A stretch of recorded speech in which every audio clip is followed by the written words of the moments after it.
Oke, hari ini kita bakal main jadi detektif, tapi bukan detektif biasa, melainkan detektif keuangan. Kita akan bongkar rahasia di balik angka-angka besar untuk mencari tahu cerita sesungguhnya tentang kesehatan sebuah perusahaan. Siapin kaca membesar Anda. Kita langsung mulai. Nah, ini dia pertanyaan pertamanya. Apa benar kalau penjualan sebuah perusahaan itu besar, artinya perusahaan itu udah pasti sukses besar? Ini asumsi yang umum banget kan? Yuk, kita bedah bareng-bareng, karena jawabannya bisa jadi nggak seperti yang Anda bayangkan. Gini, angka penjualan yang tinggi itu kan yang sering kita lihat di berita ya. Kelihatannya keren banget. Tapi itu tuh cuma kayak puncak gunung es aja. Kesehatan finansial yang sebenarnya, cerita yang jauh lebih penting itu ada di bawah permukaan.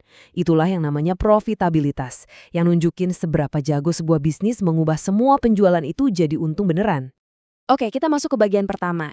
Kita akan tinggalkan angka-angka yang cuma kelihatan bagus di permukaan, dan kita akan mulai gali lebih dalam untuk ngerti apa sih yang benar-benar jadi penentu kesehatan sebuah perusahaan. Jadi, apa sih profitabilitas itu?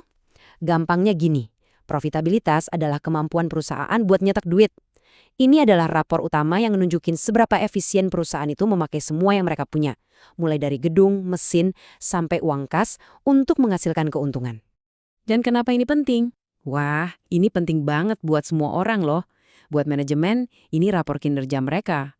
Buat investor, ini lampu hijau atau merah untuk menanam modal. Buat yang ngasih pinjaman, ini jaminan uang mereka bakal balik. Dan buat kita semua, ini nunjukin kalau bisnis itu sehat dan bisa bertahan lama.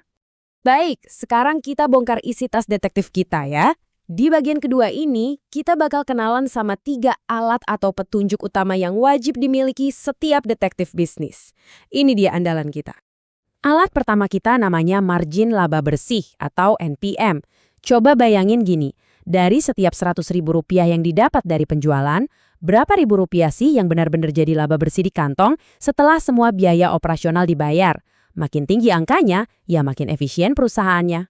Petunjuk kedua, pengembalian aset atau ROA. Ini buat ngejawab pertanyaan, aset-aset perusahaan itu pada kerja keras nggak sih? Gedung, mesin, sama inventarisnya itu beneran produktif menghasilkan untung atau jangan-jangan cuma jadi pajangan aja? Dan alat kunci terakhir kita, pengembalian ekuitas atau ROE. Nah, ini nih sudut pandangnya para investor. Kalau saya taruh modal di perusahaan ini, berapa banyak keuntungannya saya dapat sebagai imbal hasilnya? Ini ukuran paling pamungkas buat para pemilik. Jadi, ini dia rangkumannya. 3 rasio, 3 pertanyaan kunci yang berbeda. NPM itu soal efisiensi penjualan, ROA itu soal seberapa produktif asetnya, dan ROE soal imbal hasil buat para pemilik. Kalau digabungin, ketiganya ini ngasih kita gambaran yang benar-benar kuat. Oke, teori cukup, sekarang waktunya praktek. Kita akan pakai semua alat tadi untuk memecahkan berkas kasus kita. Sebuah perusahaan fiktif bernama PT Sentosa Niaga. Khusus untuk kasus ini, kita fokus ke efisiensi operasional dan penggunaan asetnya ya. Mari kita lihat apa yang kita temukan. Petunjuk pertama, net profit margin dari PT Sentosa Niaga ternyata cuma 2,5%. Angka segini tuh tipis banget loh. Artinya, dari setiap Rp100.000 penjualan, untung bersih yang tersisa cuma 2.500 perak. Ini mencurigakan. Lanjut ke petunjuk kedua, return on assets-nya ada di angka 3%. Nah, ini makin memperkuat dugaan kita. Bukan cuma mereka susah dapat untung dari penjualan, tapi aset-aset yang mereka miliki juga kayaknya belum kerja maksimal buat menghasilkan laba. Jadi, ada apa sebenarnya di sini? Dan inilah dia kesimpulan dari investigasi kita. Ini dia poin utamanya. Meskipun penjualannya mungkin naik gila-gilaan, ternyata labanya nggak ikut naik. Nah, temuan inilah yang mengungkap masalah sebenarnya di perusahaan ini. Jadi, putusannya adalah PT Sentosa Niaga ini contoh klasik perusahaan yang pertumbuhannya terlalu cepat tapi nggak sehat. Mereka ekspansi besar-besaran, penjualan naik, tapi biayanya juga ikut membengkak dan akhirnya malah menggerus keuntungan. Ini jebakan yang sering banget terjadi di dunia bisnis. Tapi tunggu dulu, cerita detektif kita ini ada plot twist-nya. Di bagian ini, kita akan lihat kenapa petunjuk-petunjuk terbaik sekalipun kadang bisa menyesatkan. Kita harus pakai kacamata yang lebih kritis lagi.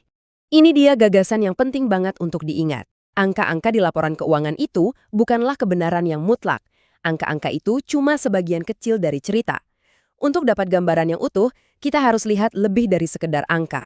Dan ini 4 alasannya. Pertama, laporan keuangan itu kan isinya data masa lalu, bukan ramalan masa depan. Kedua, banyak hal penting yang nggak bisa diukur pakai angka. Contohnya kayak semangat tim atau loyalitas pelanggan. Ketiga, ya angka itu bisa dipercantik. Dan yang terakhir, banyak risiko besar di luar sana yang nggak akan pernah muncul di laporan keuangan. Oke, kita udah jadi detektif, sudah menemukan masalahnya. Pertanyaan selanjutnya, terus gimana solusinya? Nah, di bagian terakhir ini, kita akan beralih dari analisis ke rencana aksi. Gimana caranya perusahaan bisa memperbaiki kesehatan finansialnya? Nah, ini dia peta jalannya. Pertama, evaluasi semua biaya. Cari di mana ada pemborosan. Ini untuk mengatasi NPM yang tipis tadi. Kedua, optimalkan aset. Jangan sampai ada yang nganggur. Ini langsung menjawab masalah ROA-nya. Ketiga, fokus ke produk-produk yang untungnya paling tebal. Keempat, inovasi di pemasaran biar pasarnya makin luas. Dan kelima, memanfaatkan teknologi biar lebih efisien dan pinter. Lengkap kan? Jadi, poin kuncinya adalah ini. Ningkatin profitabilitas itu bukan soal satu perbaikan sulap, ini soal strategi yang cerdas dan menyeluruh, yang bikin semua bagian bisnis, operasi, keuangan, pemasaran, jalan bareng menuju satu tujuan yang sama. Dan kita tutup dengan pertanyaan ini. Lain kali Anda lihat berita soal rekor penjualan sebuah perusahaan, coba berhenti sejenak dan tanya diri sendiri. Di balik angka-angka yang keren itu, cerita apa sih yang sebenarnya sedang terjadi? Itulah cara berpikir seorang detektif keuangan sejati. Terima kasih sudah menyimak.